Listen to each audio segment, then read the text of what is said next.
Well, it's a beautiful day, March the 16th, and I want to come out to the test garden today and do a little demonstration about how different targets in the ground, different depth, regardless of the machine, will give erroneous type audio and less than perfect ID numbers. But I want to give you just a quick rundown here of my test garden. This year makes the 8th year, and I buried pennies and nickels and dimes and quarters at various depths, and we'll go over that when we get started. But what I want to do here to start with is I want to go over a 7-inch dime. And before I get started, I'm just going to show you what my basic settings are. This is a turn on and go Deus program stock. Everything is exactly stock except for the audio, and I turned it up to 7 just for the sake of listeners being able to hear the targets. So here we go.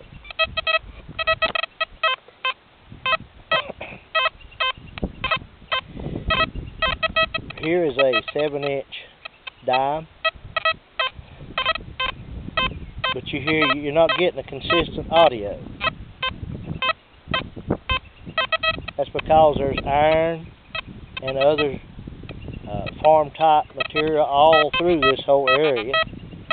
But I'm going to show you what happens when I start getting a signal, and I'm going to start rotating around this target. Starting to clean up a little bit.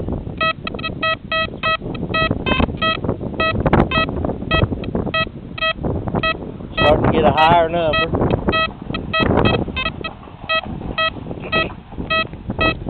A little high for a dime, but still this particular target here is a penny. See, I'm getting audio just barely indicating something on the display, but no ID numbers.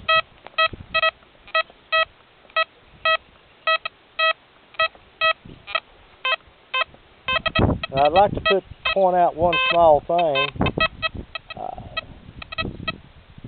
Elderly gentleman, well, a little older than I am, I won't call him elderly, but very knowledgeable, pointed out some very important information about metal detecting, and if you always wait for that perfect clear signal, you're passing up a lot of targets. Here's another penny at 4.5 inches deep. Well, I might add 4.5 inches deep when I bury it. So I want you to see what happens here when I start turning around this target. See there, the target cleaned up. Go back around. But I want you to keep in mind there's other targets in the ground here that the detector is trying to analyze, and it's giving the best guess it can. Oh, by the way, I guess you could call him a dear friend. His handle on most of the forums was tinfoil. Old Jerry McKinney down in Lake Charles, Louisiana. Now here's a classic. That's a classical signal people always want to dig. Perfect, good ID, good audio.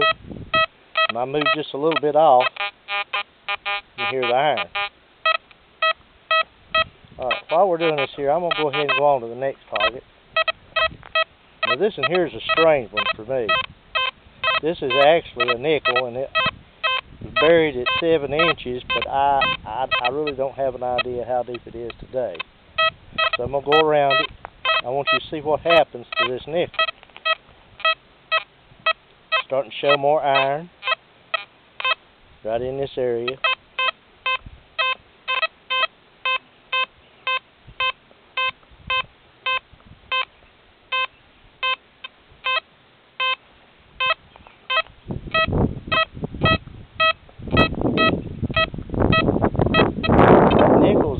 Reading higher because the detector is analyzing more than one target and combining them together, trying to give some kind of ID number. That's why it's so important to go by audio first. Of course, that's a classic high tone. You would dig that regardless. Now, as I go around it, I can start getting more into the iron, the audio becomes choppy, less consistent. So I'm going to move right on here to the next target. Here is presumably a 6.5 inch diamond. And like I say, 8 years ago, I can't really say how deep it is today without digging it up. I want you to see what happens here when I start going around this target. Getting pretty good audio. A little faint, good audio. Look at the ID numbers. It's registered 98, 96. That's way more than 90. Because there are other things on the ground here too. I'm going to go on. This is my 7-inch rivet, or it was when I buried it. That's the size of the end of the pencil lead. I've often wondered just how deep that thing has gotten, if it's tilted, or if it's moved. But look at the ID numbers.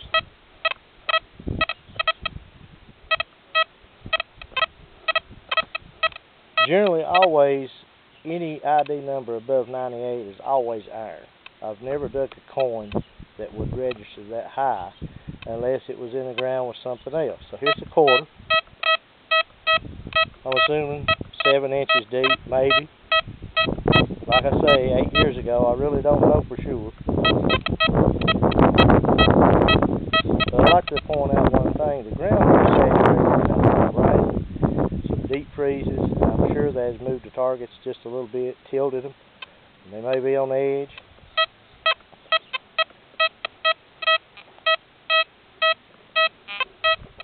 Well, that's just a little demonstration. I hope you enjoyed it. Get out there and detect a little bit.